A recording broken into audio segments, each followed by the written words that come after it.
Ready?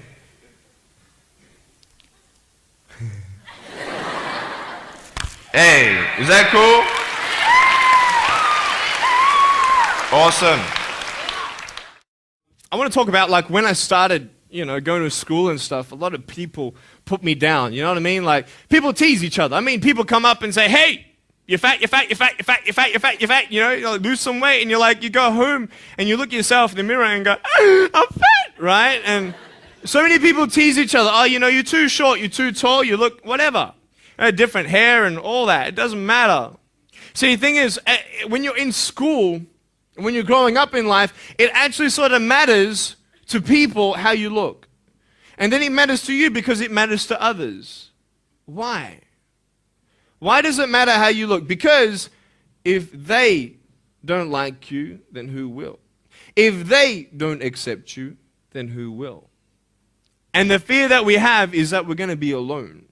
That we're not good enough. And we have to change ourselves. And so many people put me down and say, Nick, you look too weird and no one's really your friend and you can't do this and you can't do that. And I couldn't change anything. It's not like just fixing my hair one day and everything's fine. It's not like, just whatever. I couldn't change my circumstance. I couldn't just one day wake up and say, hey, give me arms and legs. I need arms and legs. You know what I mean? Like, I went to a bodybuilder, and said, can you make me some arms and legs? No joking. Bodybuilder, you get it? Right? So here's the thing. I go up to people, can you give me a hand? Just joking. But it was so hard because people put me down. And I started believing that I was not good enough. I started believing that I was a failure.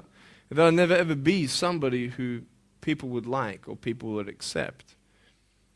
And it was so hard, man. I thought to myself, I can't go on the soccer field like everybody else, and I can't ride my bike, and I can't skateboard, and all these sort of things. And I started getting depressed.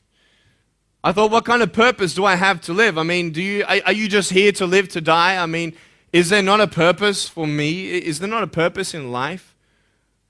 And I had questions and no answers. And I asked my mum and dad, why did this happen? I asked doctors, why did this happen? And they don't know. There are some things in life that are out of your control that you can't change and you got to live with. The choice that we have, though, is either to give up or keep on going. I want to ask you, what are you going to believe? Are you going to believe in yourself? Are you going to believe everybody else's judgment on you? Are you going to believe people when they say that you're a failure, when no one really likes you, no one really cares about you? And it's not really to say that, hey, you need someone to come up and say, hey, really, I like you, I care about you. No, it's not that, but it's the fact that people put you down. People don't even look you in the eye. People ask you how you are, and you say fine, but you're not fine, and they'll never know that. I tell you, life is interesting. Life's a journey. See this phone here? Let's say that I want to go to the phone, right? And I start from over here. Now, to get to the phone, it's not like I'm going to start meditating and going hum, right? And float across the air, right? It's not going to work. It's not like I'm going to go hum and woo, it's not going to work. So I have to take one step at a time, one step at a time, one step at a time. You can only take one step at a time. I don't care how big your step is, it's only one step at a time. You can't do 2 steps in one. You understand?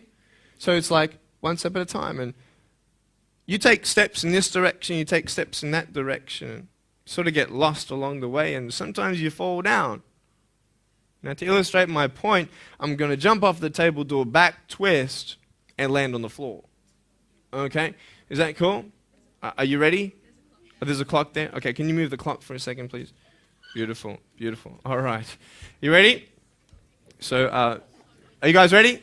Just let me know when you're ready. Are you ready? Okay, ready? 1, 2. I'm joking, man. Are you serious? Just put the clock back there. If I did that, I'll break my arm or something. You know what I mean? But honestly, along the way, you might fall down like this. Ready? Right? Hello! Right. So what do you do when you fall down? Get back up. Everybody knows to get back up, because if I start walking, I'm not going to get anywhere. But I tell you, there are some times in life where you fall down and you feel like you don't have the strength to get back up.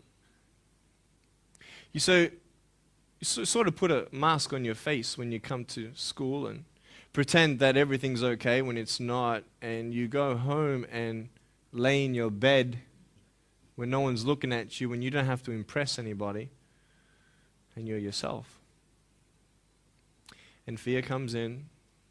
You know the fear that you have as soon as you walk into the doors of your house. Maybe there's a broken home.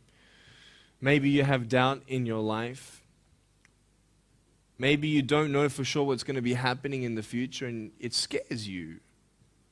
Maybe you're worried about what people think of you, what people say about you. Just that fear paralyzes you. And I just want to ask you today, do you think you have hope? Because I tell you, I'm down here, face down, and I have no arms, no legs. It should be impossible for me to get back up. I mean, you go home and tie the legs and arms of your brothers and sisters and like push them down and see how long it's going to take them to get back up. You know what I mean? You know, you can tell them that you'll see them tomorrow. You know what I mean? But this is the thing. It should be impossible for me to get back up, but it's not. You see, I will try 100 times to get up, and if I fail 100 times, if I fail and I give up, do you think that I'm ever going to get up? No. But if I fail, I try again and again and again. For as long as I try, there's always that chance of getting up. Does that make sense? And it's not the end until you've given up. And just the fact that you're here should persuade you that you have another chance to get back up. There's still hope. I'm not here today to tell you that I understand your pain. I don't know how it feels to be abused. I don't know how it feels to feel, quote, fat and you've got an eating disorder. I don't know how it feels to have a broken home. I don't know how it feels. But I know how it feels to have a broken heart. And I know how it feels to be alone. And I want you to know that I found my strength in Jesus Christ, and you're going to find your strength in whatever you find it in. But I just want you to know that it's not the end. It matters how you're going to finish. Are you going to finish strong? And you will find that strength to get back up like this.